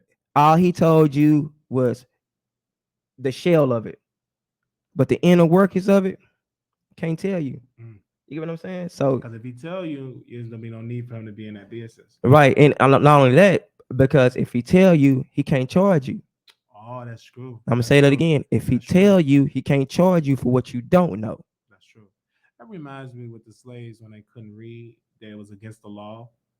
And then when slaves started reading, they started to revolt because they realized that they were getting screwed. That reminds me with these people that get into real estate and they prey on people that don't know. They prey on them. They come in there, they give them all their money, and then they still don't got a deal. Because I don't know if you've seen a commercial. You can make this in 300,000. Come to this at this Hilton hotel. Is that a hotel, particularly in some type of ballroom? And people give the money, and they're not successful. They're in the same place that they've been since they left that seminar. Okay, I'll put it to you like this. So, how long have you been doing the Wiley Show? I've been on. Oh yes, wow! I've been on over 10 years. Okay, he's been doing the Wiley Show for over 10 years, and so when I heard one of those pictures, this is what it sounds like to me. So you said you've been doing the Wiley Show for 10 years, right? How many hours have you put in that 10 years? If you can equate your hours in days or years, what would you say? Wow. I would say this. For the last 2 years, it's a lot of days out. The first time was bullshit. I was doing it Okay. when So I since when you've I been felt like focused, that. Yeah. say the last 2 years, since you've been focused the last 2 years, how many man hours have you spent preparation and everything trying to prepare your channel? Probably like 40 hours a week. 40 hours a week, right? So that's Mhm. that's that's 80 hours every 2 weeks. So you know what I'm Mhm. saying? So think about this. If I told you you can do everything you did in the last 2 years in 2 days Wow. at a seminar. Now think about it. Right. But that's what you're telling me. You telling Right. me I'm telling you I At a can be seminar. Right. I'm telling you Right. I can be as successful as Wiley doing what Wiley do on YouTube and all these podcasts and all these social media what's names Yeah. with no help, no moderators, no nothing. Because that ain't a part of it. That's the I'm inside gonna do part, it like right? in 2 years. Yeah, I mean, right. 2 days. Right. That's remember Right. that's the inner workings that you had to work out to find these Absolutely. people. Fact. And so and I'm telling you, you can get all that shit in 2 days with this, with this. You know what I mean? So Right. so It would that's be insulting. Yeah. and so if somebody came to you and told you that, what would you say? It would be insulting. Exactly. Like, motherfucker, how you gonna excuse my Cause French, but like how it you gonna took say? because like honestly doing YouTube and people like they say of course they don't give people the real game. It took me a while to crack the code, and now you see me over 30,000. You see more people in the chat, more people subscribe, more people giving because you just shit. You made mistakes, and then you say, okay, this is the right way to go, and then somebody would give you the okay, I see it, this is working. But it took me shit a decade There you to go. get that So what I'm telling you, formula. so how insulting is that for someone who really does it? For someone to come to your town, coming to I'm in Dallas Fort Worth, and I can do what I do all over the United States. Right. So it don't even matter where I'm at. But all I'm saying is, how can somebody who was home based in California come to Dallas, influence all these real estate people to come to this seminar, They be and we there finna too. show you how to do this flip stuff, and they never did Yeah. anything in my Dallas market. Never did anything. The Dallas prices and the California prices is two different. The Mhm. hoods, the suburb, everything is totally different. Mhm. You get what I'm saying? Like the people for real, like everything. Like you can't, a lot of things you do in California as far as going to homeowners, you can't do in Texas. You get shot Yeah, that's true. in some of these rural areas and stuff like that. So all I'm saying is like someone who's never ever tasted this market, Wow, trying to school you about schooling me about the market. Like, Yeah. nah, bro, I'm good. Yeah. And it's still a big business of doing a pour like that. You know what I'm saying? And I remember you said again how, and I read this, your skill set is rubbing up of reading that how these hedge funds are buying all these properties, and that's what a part of the rent going up is Right. buying property and putting it for rent, and they could just do whatever. It's the So sky's the limit. so yeah, there's The sky's the limit. it's finna be I'm not gonna be the bearer of bad news, anything like that, because everything changes every day. But Mhm. based on what you guys can look up for yourselves, you'll see that these institutional buyers Yeah. are going to kill home ownership for the regular people like us. Now, I'm just saying it like this. Now, think about it like this. You have Bill Gates, Warren Buffett, Mm. Jerry Jones, uh, and pick 5 other billionaires. So you got all these top dogs. They pull all their money together. Just say if all of them pull out 30 billion. Wow. Now this is real shit. What's happening? So just imagine if Elon Musk, I just saw his name, and all these billionaires that you see pulled out $30 million and said we're gonna put it in the trust. It's gonna be one trust, but we're gonna break it down into 5 separate LLC type what's the names. Each trust is gonna have about 35 to 50 billion dollars. And what we're going to do is we're going to buy up every house that we possibly can that's in a moderate to good neighborhood and make them for rent. And then people with good credit scores that want to get into the market can't find those good moderate. You're not going to be able to find them because you're going to be competing with other homeowners in your position. You're going to be competing with the wholesalers, the investors like me. You get what I'm saying? The Airbnb people, the government house assisted housing people, the people, everybody who's trying to get a property, the people who got rental properties. So we all of us are competing for the scraps that's left over in the real estate market right now. You get what I'm saying? And so the problem is this. One of the politicians, I can't think of his name, he said by 2030, we're all gonna, what did he say? I know they was talking about a recession. No, he said, he made a crazy ass quote. He said,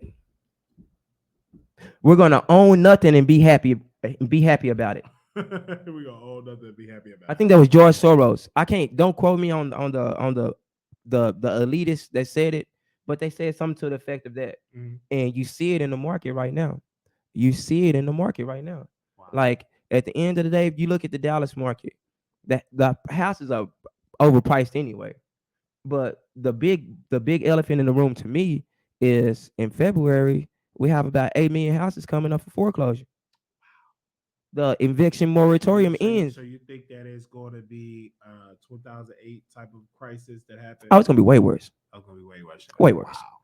Wow. I'm talking about way worse. So, and it's not gonna be like you guys think. It's not gonna be like everybody think. Everybody think we finna get houses, 50 cent on the dollar again, 60 cent on the dollar. No, no, because inflation and the housing market is so high now. The housing market will go down another 20%.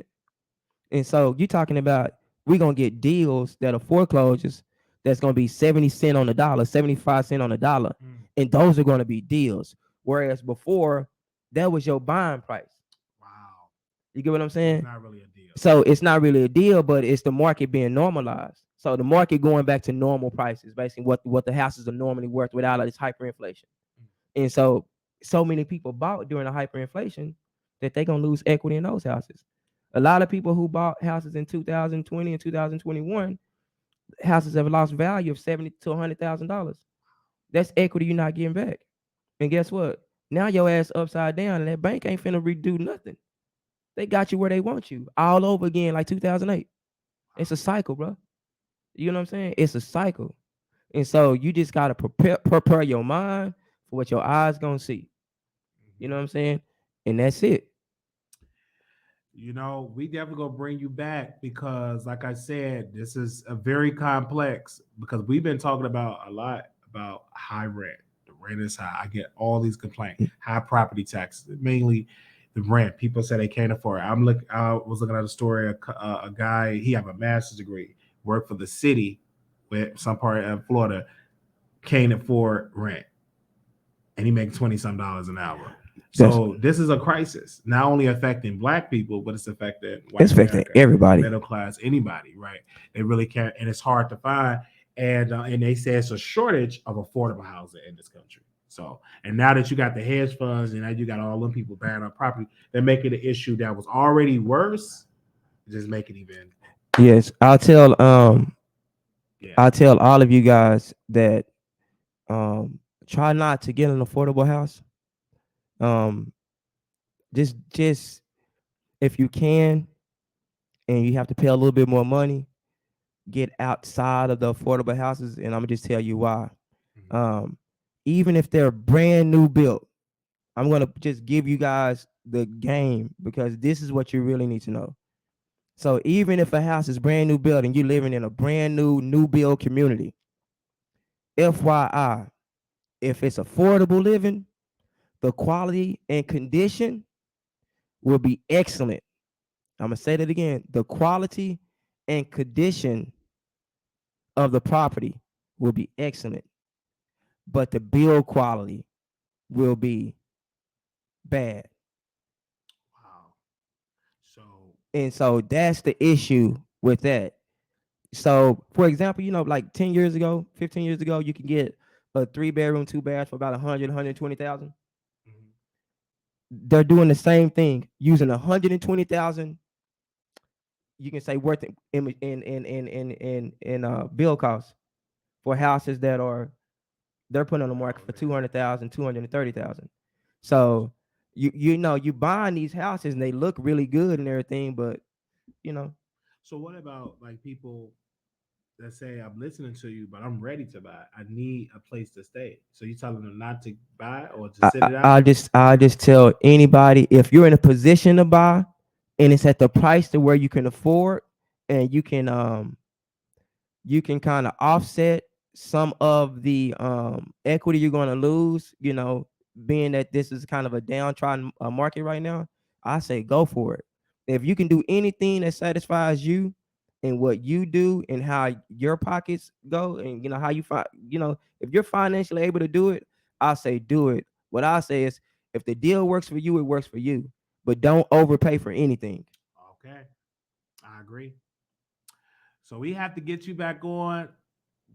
People is actually, you need a YouTube channel, you need a podcast. I got all that. Dropping gems. I got all that in the chat. Is definitely talking but about. But so would you? I would ask you this because this is the question I got with the last time. They said, would you go back into like giving people a course, the people that want to get into real estate and actually teach them? Are you going to get back into that business doing that again?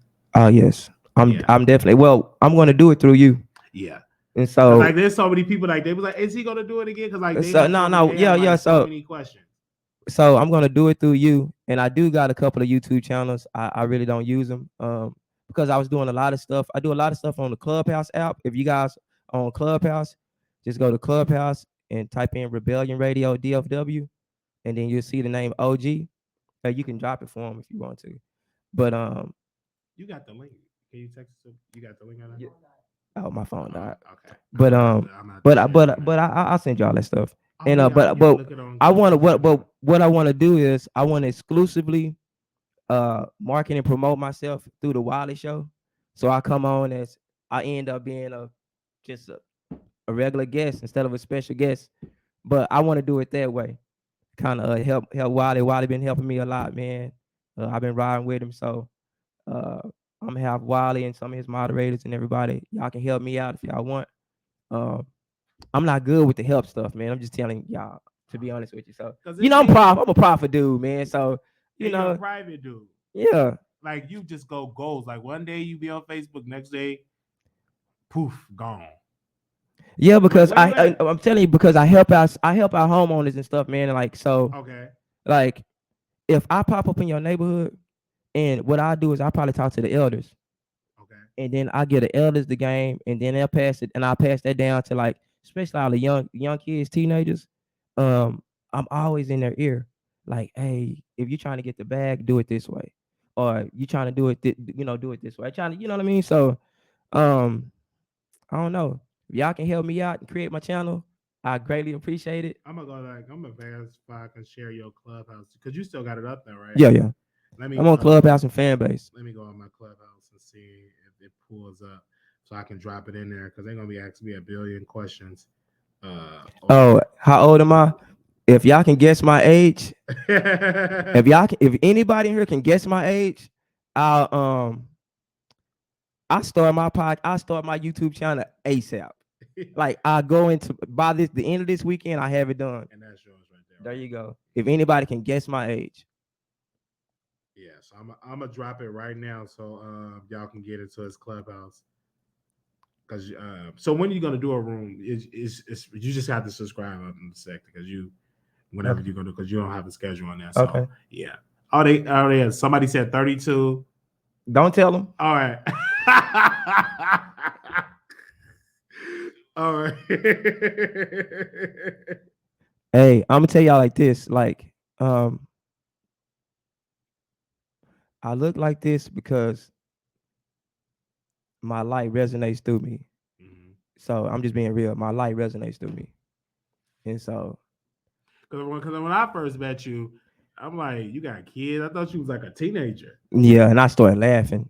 I thought you were like, no, I ain't no teenager. I thought you was. You have a wife, you have a whole family. I'm like, this dude is a kid. What are you talking? That watch wrestlers. I thought you was like a geeky kid, because that's all you talking about. Like, it just blows my mind when you get to Wiley. You just go on politics with a video. Like, it's like so much, and you watch. I'm like, this is a kid, but you was like, you a grown man. Yeah, I'm say, man. I thought he was a kid. Man, I thought he was a teenager. I don't grow no hair on my face. I don't have none of that hair stuff. And so I get mistaken as a kid, and a lot of people talk at me and not to me. Yeah, and it's like one of the worst things you can do. You know what I mean? Right. Like, because come on, man. Like, but you know, hey, I'm old enough to be a granddaddy. Okay, yeah. You have a family, yeah. Yeah, I'm old enough to be a granddaddy, y'all. Yeah. I'll put it like this, just to give y'all another hint. Like the big 5-0 type shit. Cause like when I saw you and I met your wife, she's intelligent. Like y'all need a podcast. Like DJ Envy and his wife ain't got none on you and your wife. And I don't know why y'all don't do a podcast. Beautiful daughter, beautiful family. I was shocked because I didn't know you have it. And the thing I like about you, Don, you can get into the hood culture, the streets, you get into the boardroom. Most people cannot code switch like that. I'm well rounded only You're because, a very man, well-rounded person. I've been on my own since I was 7 years old. Wow. Bro. Like, and I didn't even know like that. type shit. Like, Wow. so I was raised by wolves, bro. Like straight up. So, you know, very good guidance, great conversation. Just a great guy. And ever since she told me to meet you, just a great all-around guy. Nice neighborhood, a family, and that needs to be promoted more. A black man that's a family man with a wife, with children, because it's a narrative. Black men in their house, black men, they're abandoning their family, and that's not the case for you. And that needs to be promoted more. So when I saw that, I was proud. Said, wow, you know, it made me tear up because I don't see too many of those examples for younger black men to have like a family, and you really see that and really out here making moves. And I remember we went to a property. He was like, how much that property? I was way off, and you was right on the money. So you know what you saw. I was like, this dude know what he's talking about. I was like, wow, because I just thought that you was a conspiracy theory. Oh, this man is a conspiracy. He needs to stop reading all them newspaper and book. But you got the knowledge. It's just, I didn't know. I'm like, wow. And I'm glad that you came into my life, because now whenever I come into some money, like say if the show take off and it reach millions, I need to be able to talk to somebody that do a real estate deal and know where to buy this real estate type of, you know what I'm saying? And you the type of guy that will take out the bullshit and give me some real facts about it. So yeah, it was good. So they said I'm Floyd. Somebody said 55. Somebody said 55. These people are something else. They said, Wiley, you really need coming through with the quality content of substance. Yeah. Because talking to the right people and giving you the right information. It was a bunch of bullshit that people were telling me about being on YouTube. And I paid money for those type of sessions. But God sent somebody to the channel, and they've been giving me great advice they're teaching me how to crack the code. Now, I'm not gonna give y'all shit I ain't like Don. You're gonna have to pay me to get the code for YouTube. But I'm finally learning the formula and bringing you on, because we have a lot of middle-aged women and also some brothers. And one thing about YouTube, since this is a free game, it tell you the demographics, how old the woman is, right, the city they in, how long they're watching. And I know they want to get into real estate, and there's some dealing with stuff. So we need you in here to give that type of input. Okay. Why are we talking about the message? Because you know I love talking about golden showers, but that's not going to help me get a tax exempt or help me get this property a golden shower. I can't go to my realtor. I love a golden shower. Like, I need to have some knowledge and some understanding while we're being entertained. So that's I love having, because it keeps me balanced.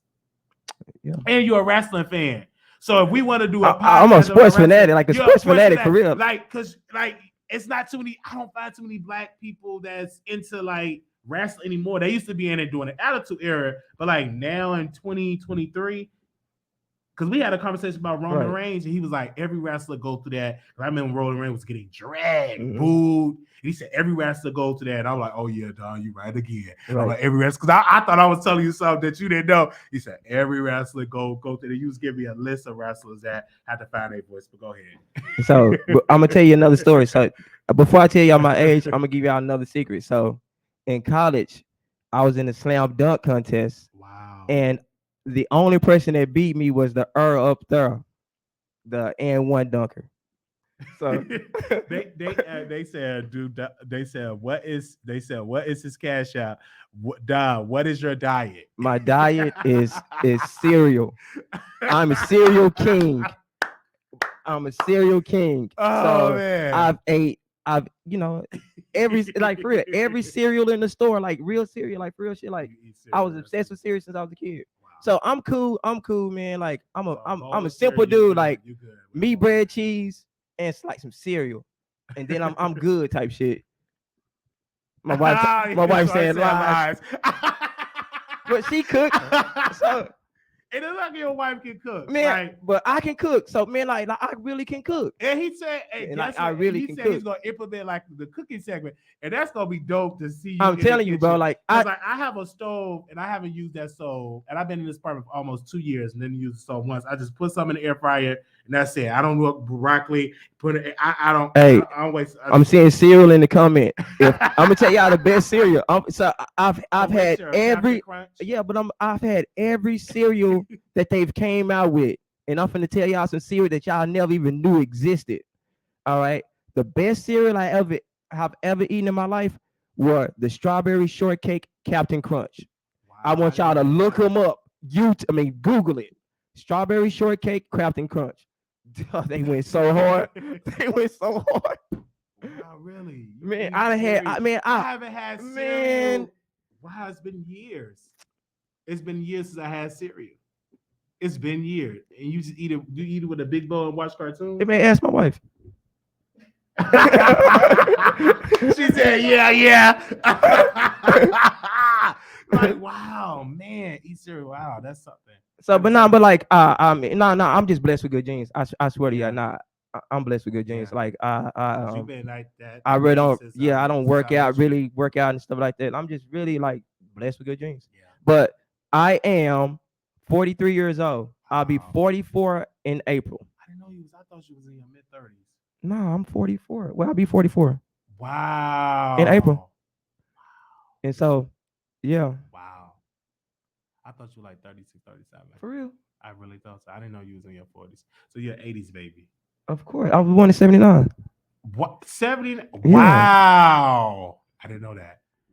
yeah, Wow. And if I knew that, you changed the conversation to politics, president. yeah. April 18th. 70. Wow. Wow. That's all I have to say is wow. Yeah. And that's good. Gee, so do you all your family, like your brothers, do they have I don't have kids? any brothers. I No, have you a only sister. child? No, I Oh, got a sister. sister. Yeah, but she look young too. Okay. Like, but it's my mama like everybody Wow. look real young. Love that. That's dope. That is But you know what? that is so It's like dope. this, bro. Like I seen a lot of people go through a lot of shit. Excuse my French. Mhm. I'm gonna say that a lot. But I grew up in the crack era, so mom and dad, all them, everybody was kind of strung out. Mhm. And I want to ask you, how did you not get into that cycle? I saw Because that's them. because that's typical. You see the cycle, you get into the cycle. Man, I saw them. At the end of the day, Okay. man, like if you surrounded by that, bro, like I'm Cause from you the West Dallas Project, so okay. and then from there we all throughout Oak Cliff, Pleasant Grove, like every Section 8 property. So did you graduate from college? Did you go to college? You graduate? No, I went to high school. I graduated college with my associates. I went for my bachelor's, but I got there to my junior year and I didn't finish. Okay. So And you but do I have your still the associate. crazy, yeah, but I still got enough credits for a double major. Wow. Would you ever go back? Or I you want to go back before I'm 45. I want to teach. yeah, you That's why. should. You are a That's why teacher. I'll be You are a early childhood teacher. education. I want to teach K through fourth grade. You I are a want to teacher. get the kids when they're young, And that's a good age. and that's what I'm gonna do. I'm gonna Yeah, create a real estate school for kids. You get what absolutely. I'm saying? And Absolutely. it'd be So like an after school program where I I want to teach them. ask you. So you still an investor. So if you see something that gets you still have that mindset, or you Yes. retire from that. No, I'm still an investor, but right now I do a little bit of everything. I'm You do like a jack of everything. all trades in Yeah, real jack estate. of all So trades. I'm a commercial and residential property tax consultant right now. So I'm helping us out in that way. So for example, if any of you guys need consulting, property tax, trying to get them lowered, reduction through the ARB boards, anything like that, I can help you out. Wow. You know what I mean? So And I think you helped out one of the viewers here. that called you a Yeah. while ago. You remember that? Oh yeah. And she called you. Yeah. Because she was looking at it was something in, I think she was in DC, and it was something with eminent domain going on in one of her neighborhoods where they was kind of suck us out the neighborhood because I guess the building was worth more than what they anticipated. Wow. And so they tried to give her what it was worth in their eyes and not what the market value was. And so I remember that because she told yeah, me and I gave her some paperwork and stuff like that, sent her some paperwork, and she filed it through the city and kind of got a judgment to see it more her way, so to speak. Wow, that's dope. And I'm glad that I'm doing this on the show because, like I said, entertainment, but also I want to educate and use the entertainment as a vehicle for the shit that I'm really into. And I need to get into real estate because that's a part of our existence. Whether you in it or not, you still get screwed. Right. So I would rather have the knowledge to help my people not to get screwed or not screwed as much. So I'm glad that you came on the show. Now we definitely bringing you back on. Do you want to take some callers? Sure. Okay, so you guys, let me do that, and then it come through here. So hopefully Okay. we'll be here to him. So we're gonna take a couple of callers. So give me a second while I set up the call. Yeah, lines. and give me a couple of seconds so I can take a restroom break. Oh, go So ahead, it's go like- ahead, go ahead, go yeah, ahead, go ahead. Let me go and take a leak. Yeah, I'm so used to like, because they're gonna be because we could just take like 3 callers. Okay. Get it together. All right, hold on, you guys. We gotta because I know y'all got questions for Don. So, you want to go? Oh, that way. I just said it's just my legs. Oh. Move a little bit. Let me see. Let me get it together, you guys. Let me. Get everything together. Yeah, because it's like a certain way to do it. All right. Okay. This is cool. I heard one. Yeah, and I ain't moving. I didn't think it was gonna be so cool. I can't do loud. it's really cool and it's comfortable because it's just like you're talking to your friend and it's lit. I love it. I really love it.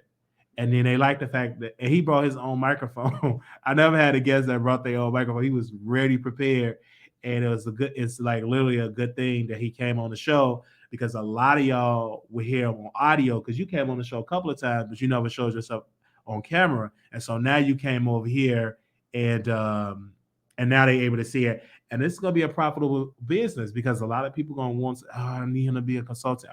I got a deal. I am a consultant. Did you know what I'm saying? Like Right. I got a deal, because it's 400 people in here, and this is just the audience for right now. But this video can typically reach 10 to 15 to 20,000 people or more. Yes. So you said Wiley, where's the main topic?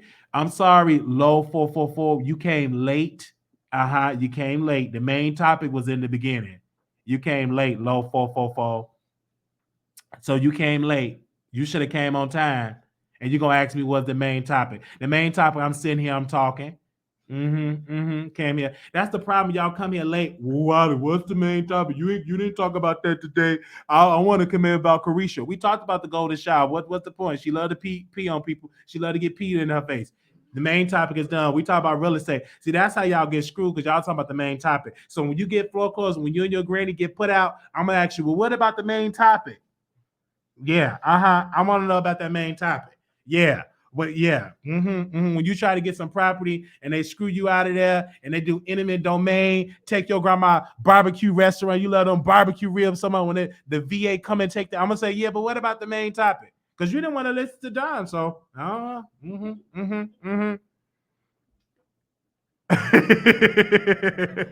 when they take your granny, because they can do that shit. They did that to Sweetie Pies when they went to the VA. They took her restaurant.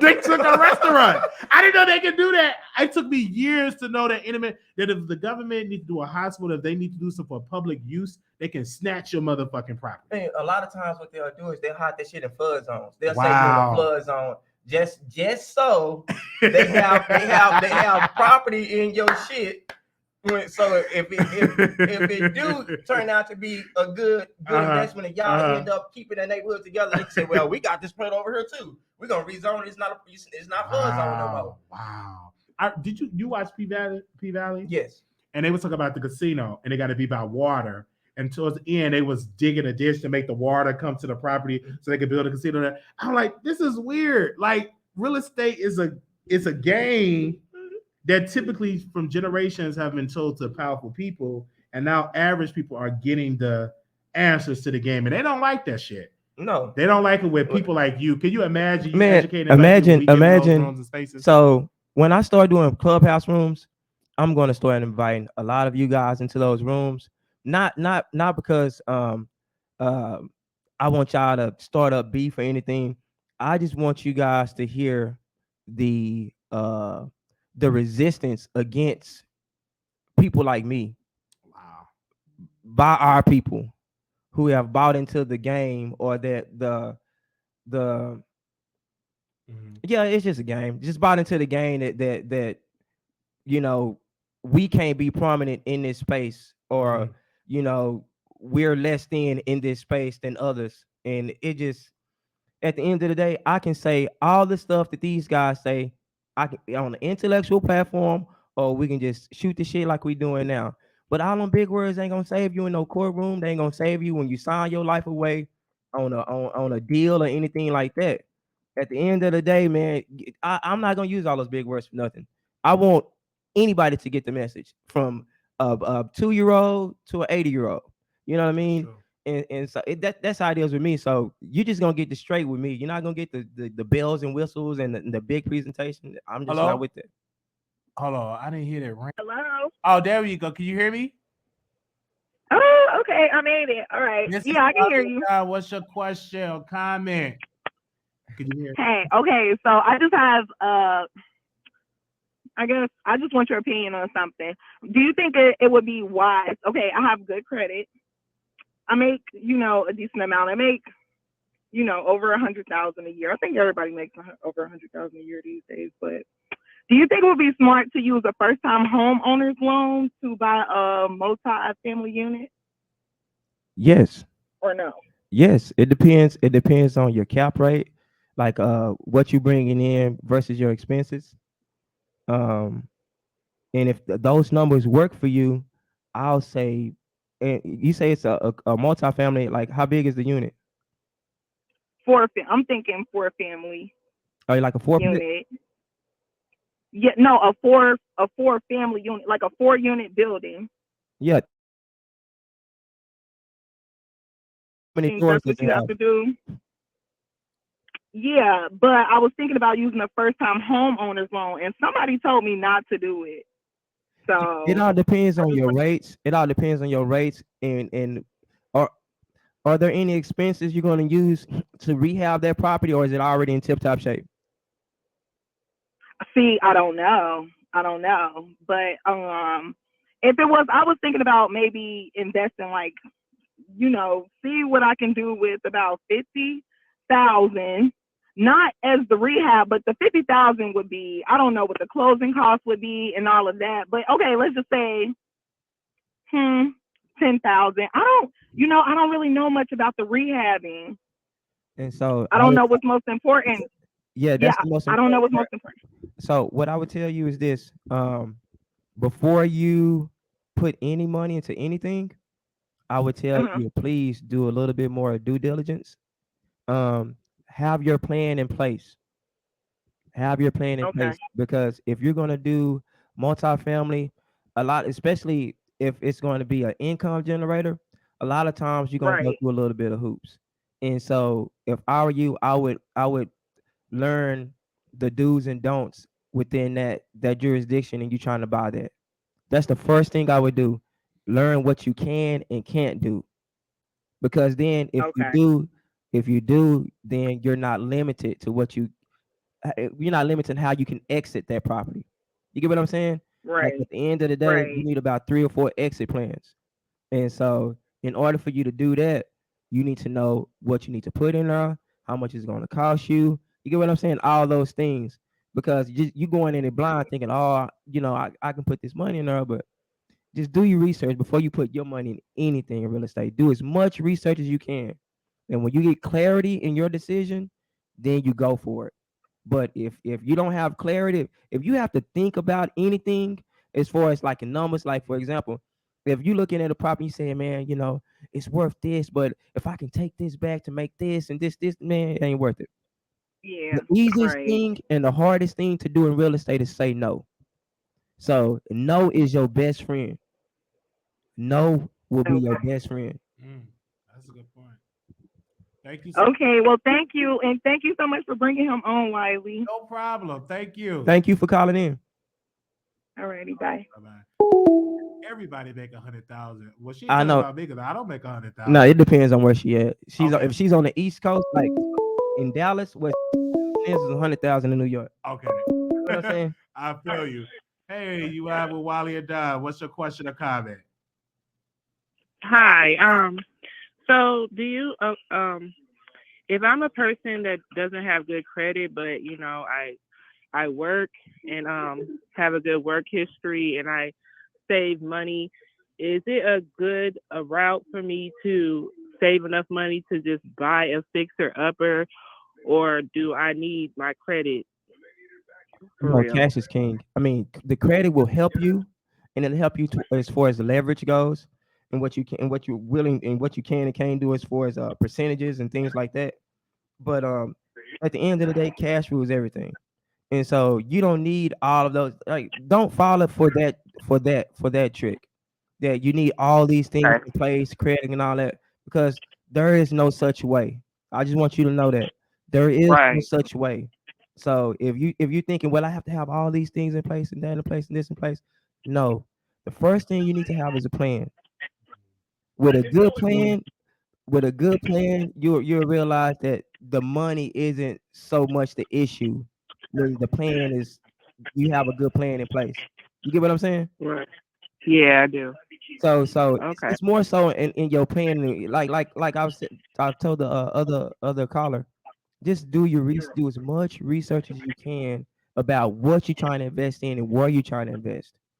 That's the most important thing. Like, I think we've seen so much shit on TV and on social media that a lot of people think real estate is just a get rich quick scheme. Like, I can just get in it, get some money, and then jump back out. And I'm telling you guys, like, I've went through everything you could possibly go through in real estate.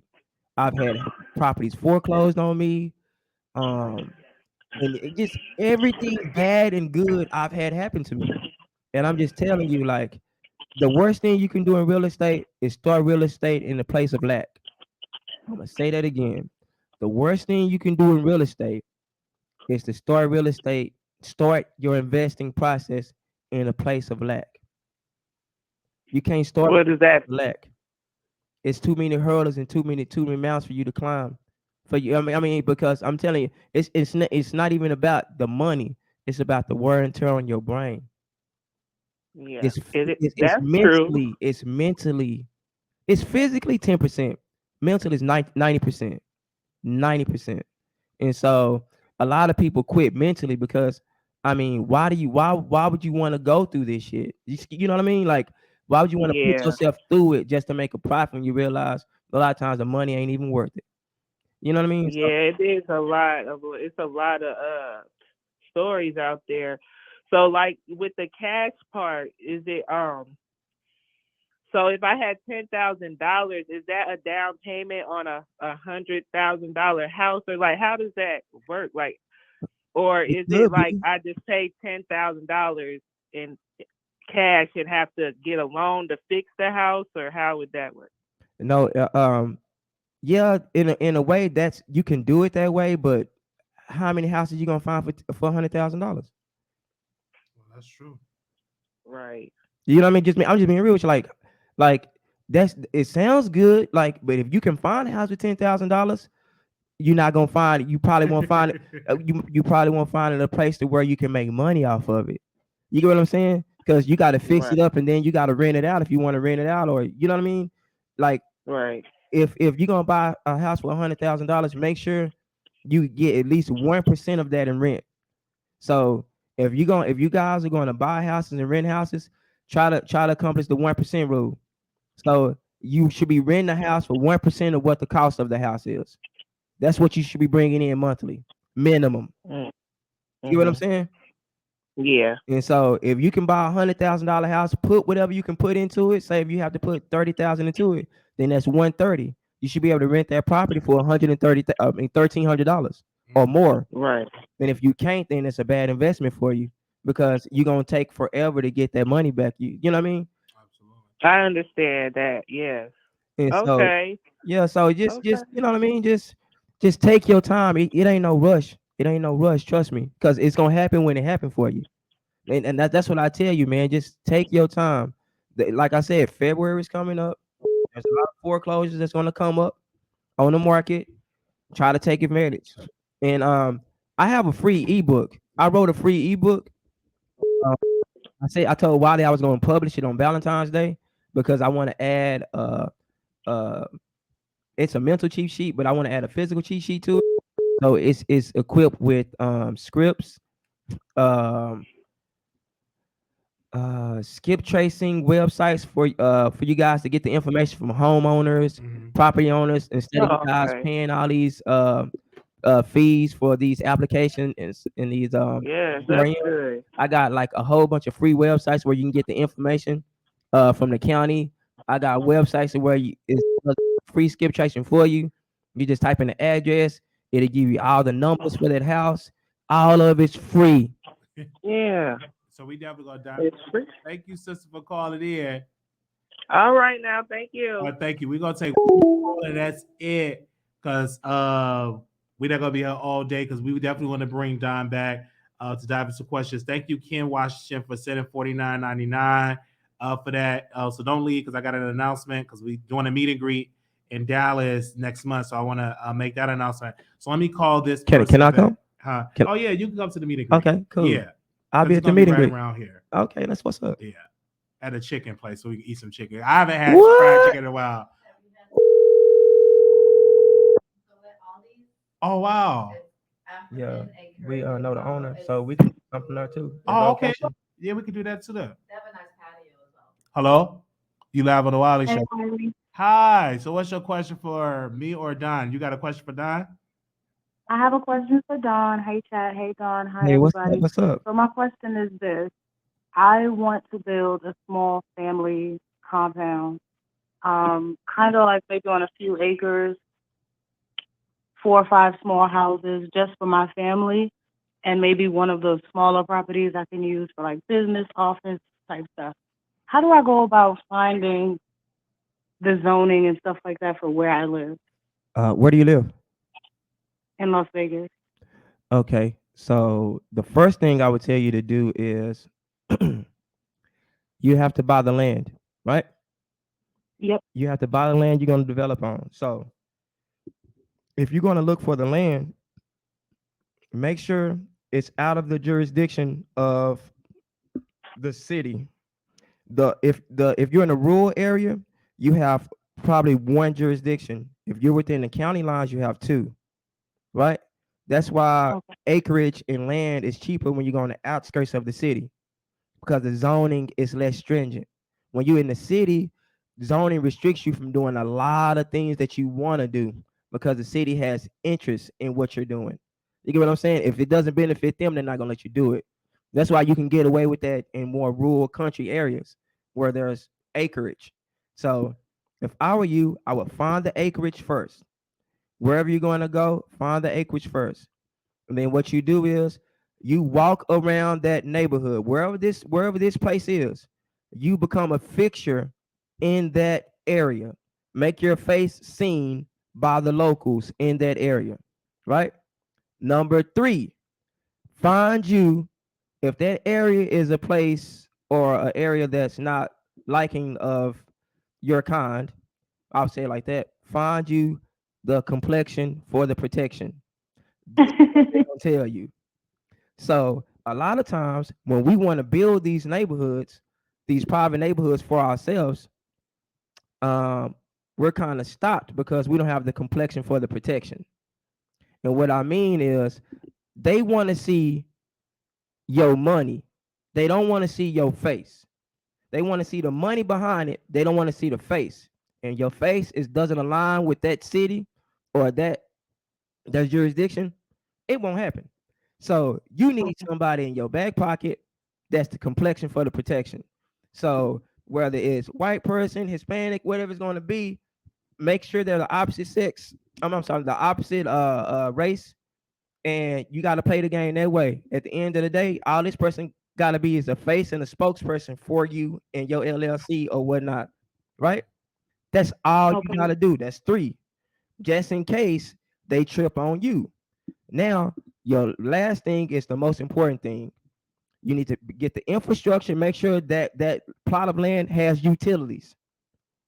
Make sure there's water and utilities running through there, because if not, the city will probably have to annex that small town for a water supply, and it won't happen. If it's a free town, it won't happen. So the next thing you do is get your plan together. And so even if you say I want to build this house compound and probably have businesses on the bottom, you know what I'm saying, like the bottom of the complex or whatnot, and you have like the houses at top, however you want to do it, make sure you have a plan for everything possible that you gonna do on that property. And then you get all those prints done. You have the city to sign off on that shit.